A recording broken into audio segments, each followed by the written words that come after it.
जय माता दी। प्रेम से बोलिए संतोषी माता की जय। आज शुक्रवार के दिन आप सुनिए संतोषी माता की व्रत कथा। एक बुढ़िया माई थी और उसके 7 बेटे थे। वह 6 कमाने वाले थे और एक निकम्मा था। बुढ़िया माँ 6 पुत्रों की रसोई बनाती और भोजन कराती और पीछे से जो कुछ भी बचता वह 7वें पुत्र को दे देती।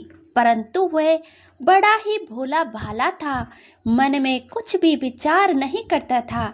एक दिन वह अपनी बहू से बोला, देखो मेरी माँ मुझ पर कितना प्रेम करती है। और वह बोली, क्यों नहीं, सबका झूठा बचा हुआ जो तुमको खिलाती है। वह बोला, ऐसा भी हो सकता है क्या? मैं जब तक अपनी आंखों से ना देख लूं मान नहीं सकता। बहू ने हंसकर कहा, देख लोगे तब तो मानोगे। कुछ दिन के बाद बड़ा त्योहार आया। घर में 7 प्रकार के भोजन और चूरमा के लड्डू बने और वह जांचने को सर के दर्द का बहाना बनाकर पतला सा कपड़ा सिर पर ओढ़कर रसोई में घर में सो गया और कपड़े में से सब कुछ देखता रहा। 6 भाइयों को भोजन कराने पर उसने देखा माँ ने उनके लिए सुंदर सुंदर आसान बिछाए 7 प्रकार की रसोई परोसी और आग्रह करके जिमाती रही और देखता रहा। 6 भाई भोजन करके उठे तब माँ ने उनकी झूठी थालियों में से लड्डुओं के टुकड़ों को उठाया और एक लड्डू बनाया।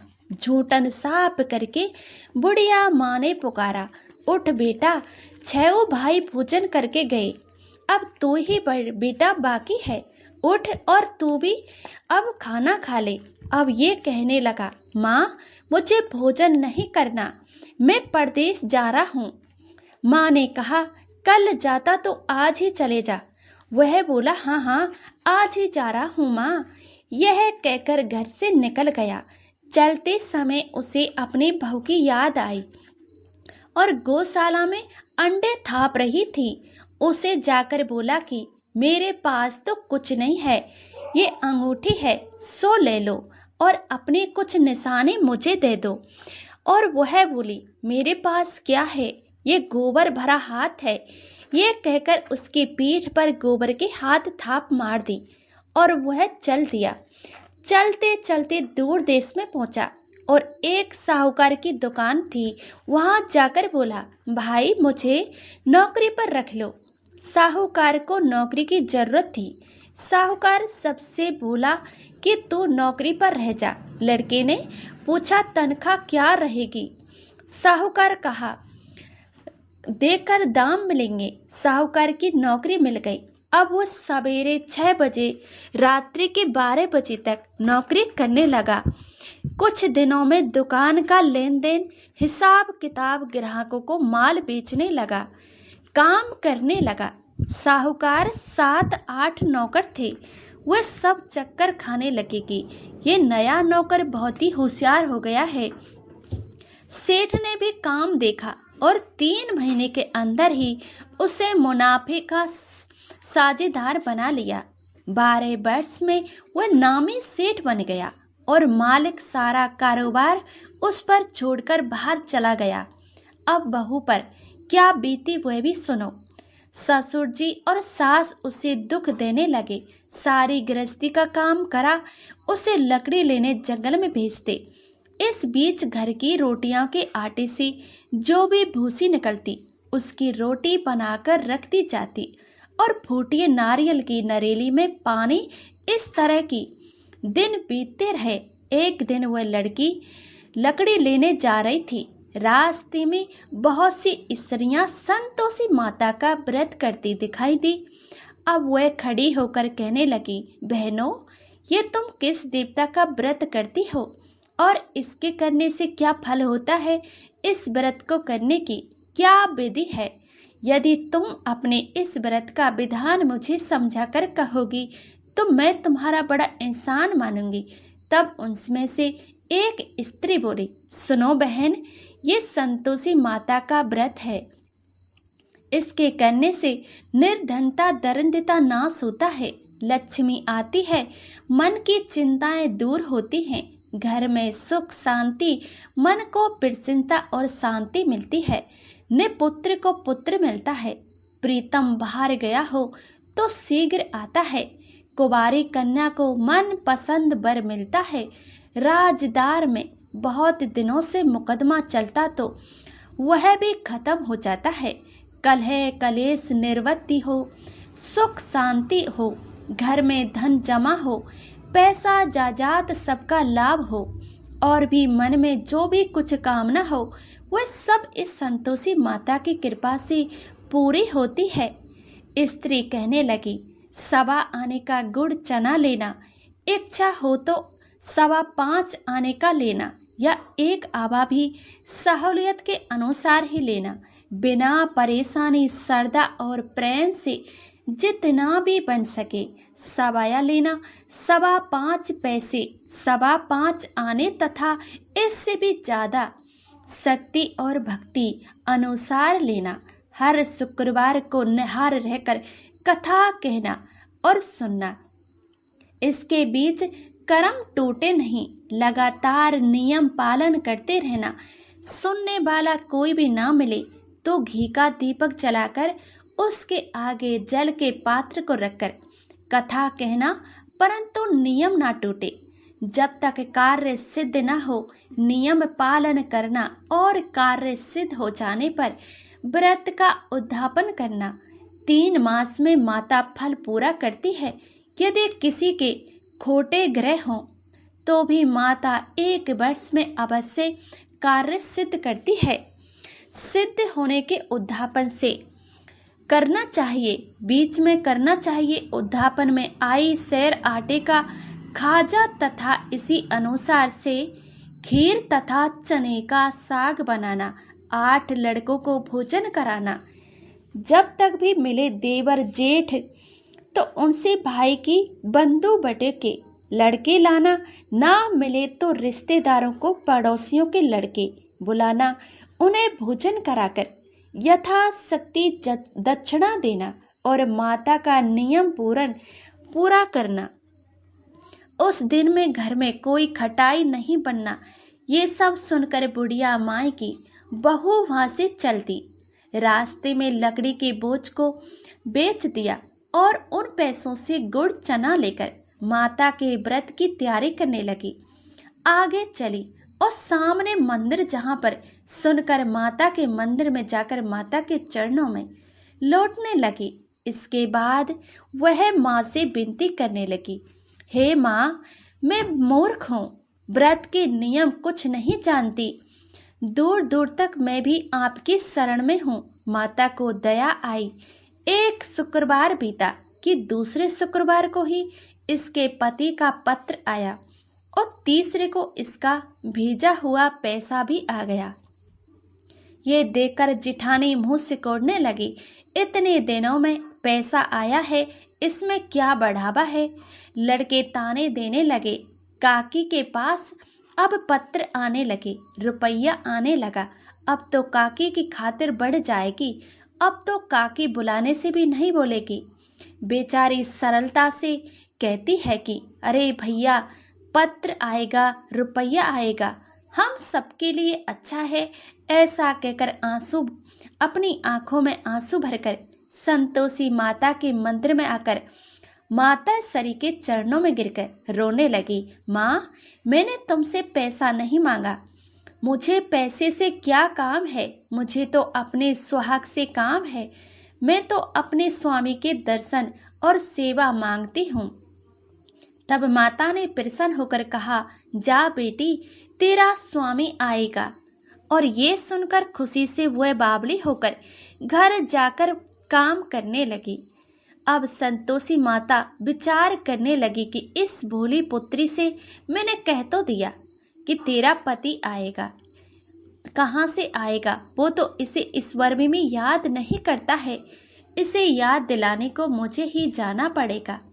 इस तरह माता उस बुढ़िया के बेटे के पास जाकर ईश्वर में प्रकट होकर कहने लगी, साहूकार के बेटे सोता है या जागता है? ये कहता है माता, मैं सोया भी नहीं हूँ और जागता भी नहीं हूँ। बीच में ही कहो आज्ञा है। माँ कहने लगी, तेरा घर बाहर है या नहीं संतोषी माता? वह बोला, मेरा सब कुछ है माता, माँ बाप भाई बहन बहू, क्या कमी है? माँ बोली, पुत्र तेरी घरवाली कष्ट उठा रही है, तेरे माँ बाप उसे दुख दे रहे हैं, वह तेरे लिए तरस रही है तो उसकी सुध ले। वह बोला, हाँ माता, ये तो मुझे मालूम है, परंतु जाऊं कैसे? परदेश की बात है, लेन देन कोई भी हिसाब नहीं, कोई जाने का रास्ता नजर ही नहीं आता, कैसे चला जाऊं? माँ कहने लगी, मेरी बात मान, सवेरे नहा धोकर संतोषी माता का नाम लेकर घी का दीपक जलाकर दंडवत दुकान पर जा बैठना। देख रेख तेरा लेन देन चुक जाएगा, जमा माल बिक जाएगा, सांझ होते होते धन का ढेर लग जाएगा। अब तो वह सवेरे बहुत ही जल्दी उठकर मित्र बंधुओं से अपने सपने की बात कहता है। वे सब उसकी माता बात अनसुनी करके खिली उठाने लगे। कहे सपने भी सच होते हैं। एक बूढ़ा बोला, देख भाई मेरी बात मान, इस तरह सांच झूठ कहने से बदलता है, देवता ने जैसा ही कहा है वैसा ही करना, तेरा क्या जाता है? अब बूढ़े की बात को मानकर वह नहा धोकर संतोषी माता को दंडवत घी का दीपक जलाकर दुकान पर जा बैठता है और थोड़ी देर में वह क्या देखता है कि देने वाले रुपया लेने लगे और हिसाब वाले कोठे में भरे सामानों के खरीदार नगद में सौदा करने लगे। शाम तक धन का ढेर लग गया। मन में माता का नाम लेकर प्रसन्न होकर घर जाने के वास्ते गहना कपड़ा सामान खरीदने लगा। यहाँ के काम से निपटकर घर को रवाना हुआ। उधर बहू बेचारी जंगल में लकड़ी लेने जाती, लौटते वक्त माता के मंदिर में विश्राम करती। अब तो उसको रोज रुकने का स्थान ही था। अब धूल उड़ती देखकर वह माता से पूछती है, हे माता, ये धूल कैसे उड़ रही है? माँ कहती है, हे पुत्री, तेरा पति आ रहा है। अब तू ऐसा कर, लकड़ियों के 3 बोझ बना ले, एक नदी के किनारे रख, दूसरा मेरे मंदिर पर और तीसरा अपने सिर पर रख। तेरे पति को लकड़ी का गट्ठा देकर मोह पैदा होगा, वह यहाँ पर रुकेगा, नाश्ता पानी बनाकर खाकर माँ से मिलने आएगा। लकड़ी का बोझ उठाकर जाना और बीच चौक में गट्ठा लाकर 3 आवाजें जोर से लगाना, लो सासू जी, लकड़ियों का गट्ठा लो, आई हूँ, भूसी की रोटी दो, नारियल के खोपड़ी में पानी दो, आज कौन मेहमान आया है? माँ की ये बात सुनकर वह बहुत अच्छा ऐसे कहकर प्रसन्न मन होकर लकड़ियों के 3 गट्ठे ले आई। एक नदी के तट पर, एक माता के मंदिर पर रखा। इतने में ही वह मुसाफिर आ पहुंचा। लकड़ी का गट्ठा देकर उसकी इच्छा हुई कि अब यहीं पर विश्राम और भोजन बनाकर खा पीकर गांव को जाऊं। इसी प्रकार भोजन बनाकर विश्राम लेकर गांव को गया। उसी समय बहू फिर से सिर पर लकड़ी का गट्ठा लिए आती है। उसे आंगन में डालकर जोर से 3 आवाज देती है, लो सासू जी, लकड़ी का गट्ठर लो, भूसी की रोटी दो, नारियल के खोपड़े में पानी दो, आज कौन आज ऐसा सुनकर उनकी सास अपने दिए हुए कष्टों को भुलाने हेतु कहती है, बहू ऐसा क्यों कहती हो? तेरा मालिक ही तो आया है, बैठ मीठा भात खा, कपड़े गहने पहन। इतने में आवाज सुनकर उसका स्वामी बाहर आता है और अंगूठी देकर व्याकुल हो जाता है। माँ पूछता है, माँ ये कौन है? माँ कहती है, बेटा ये तेरी बहू है, आज 12 वर्ष हो गए जब तक गाय है, तब से सारे गांव में जानवर की तरह भटकती है, फिरती है, काम काज घर का कुछ करती नहीं, 4 समय आकर खा जाती है, अब तुझे देकर भूसी की रोटी और नारियल के खोपड़े में पानी मांगती है। वह लज्जित होकर बोला, ठीक है माँ, मैंने इसे भी देखा और तुम्हें भी देखा। अब मुझे दूसरे घर की चाबी दे दो, मैं उसमें रहूँगा। बेटा, जैसी तेरी मर्जी, ये कहकर माँ ने चाबी का गुच्छा उसे दे दिया। उसने लेकर दूसरे कमरे को खोलकर सारा सामान जमाया और एक दिन ही में वहाँ राजा के महल जैसा ठाट बाट बन गया। अब क्या था, सुख भोगने लगी। इतने में अगला शुक्रवार आया।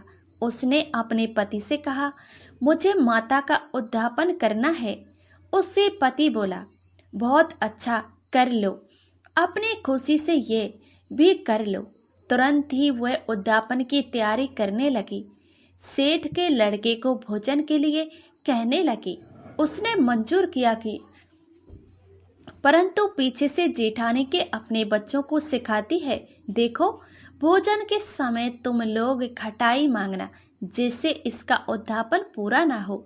लड़के खाने को आए और खीर पेट भरकर खाई, परंतु बात याद आते ही कहने लगे, हमें कुछ खटाई खाने को दो, खीर खाना हमें भाता नहीं, ये सब देखकर अरुचि होती है। बहू कहने लगी, खटाई किसी को नहीं दी जाएगी, ये संतोषी माता का प्रसाद है। लड़के उठकर खड़े हुए और बोले, पैसे लाओ। वह बोली, बहू कुछ जानती नहीं थी, सो उन्हें पैसे दे दिए। लड़की उसी समय उठकर इमली लेकर खाने लगे। ये देखकर बहू पर माता का कोप किया। राजा के दूत उसके पति को पकड़कर ले गए और सेठ जेठानी मन माने खोटे वचन कहने लगे। लूट लूट कर धन इकट्ठा करके लाया था। राजा के दूत उसे पकड़कर ले गए। अब सब मालूम हो जाएगा जब जेल की रोटी खाएगा। बहू से ये वचन सहन नहीं हुआ और रोती रोती माता के मंदिर में गई और बोली, हे माता, तुमने ये क्या किया? हंसाकर क्यों रुलाती हो? माता बोली, पुत्री, तूने उद्यापन करके मेरा व्रत भंग किया है, इतने जल्दी सब कुछ बातें भुला दी। वह कहने लगी, माता, भूली तो नहीं हूँ, ना कुछ अपराध किया है, मुझे तो लड़कों को ने भूल में डाल दिया, मैंने भूल से उन्हें पैसे दिए, मुझे क्षमा करो माँ। माँ बोली, ऐसी भी कहीं भूल होती है? वह बोली, माँ, मुझे माफ कर दो, मैं फिर तुम्हारा उद्यापन करूँगी। माँ बोली, अब भूल मत जाना। और वह बोली, भूल नहीं होगी माता, अब बताओ मैं कैसे आएंगे मेरे स्वामी? वह बोली, जा पुत्री, तेरा मालिक तुझे रास्ते में ही आता मिलेगा। वह निकली, रास्ते में पति आता मिला तो उसने पूछा, तुम कहाँ गए थे? वह कहने लगा, इतना धन जो कमाता है उसका टेस्ट राजा के मांगा था, वह भरने गया था। वह प्रसन्न होकर बोली, अच्छा हुआ, अब घर चलो। कुछ दिनों के बाद फिर शुक्रवार आया और वह बोली, माता का उद्यापन करना है। पति कहा, कर लो। वह भी सेठ के लड़कों से भोजन को कहने लगी। जेठ ने और जेठानी ने एक दो बातें सुनाई और लड़के सिखा दिए, तुम भले पहले की ही तरह खटाई मांग लेना। लड़के कहने लगे कि हमें खीर नहीं खाता भाता, कुछ खटाई खाने को दो। और वह बोली, खटाई खाने को नहीं मिलेगी, खाना है तो खाओ। ये कहकर ब्राह्मणों के लड़के लाकर भोजन कराने लगी। यथाशक्ति दक्षिणा जगह एक एक फल उन्हें दिया। इससे संतोषी माता प्रसन्न हुई। माता की कृपा होते ही 9वें मास को चंद्रमा के समान सुंदर पुत्र प्राप्त हुआ। वह पुत्र को लेकर प्रतिदिन माता के मंदिर को जाने लगी। माँ ने सोचा कि ये रोज आती है, आज क्यों ना मैं ही इसके घर चलूं, इसका आसरा देखूं। सही ये विचार करके माता ने भयानक रूप बनाया। गुड़ और चना से सना मुख, ऊपर से सुंड के समान होठ, उस पर मक्खियां भिनभिना रही थी। दहलीज पर पैर रखते ही उसकी सास चिल्लाई, देखो कुछ चुड़ैल डाकनी चली आ रही है, लड़कों इसे भगाओ नहीं तो किसी को खा जाएगी। लड़के डर के चिल्लाकर खिड़कियां बंद करने लगे। बहू रोशनदान में से देख रही थी। प्रशंसा से पगली होकर चिल्लाने लगी कि आज मेरी माता मेरे घर आई है। ये कहकर बच्चों को दूध पिला रही थी। झट से हटा जाती है। इतने में सास को क्रोध फूट पड़ा और वह बोली कि इसे देखकर कैसे उतावली हो जो बच्चे को पटक दिया। इतने में माँ के प्रताप से जहाँ देखो वहाँ लड़के ही लड़के नजर आने लगे।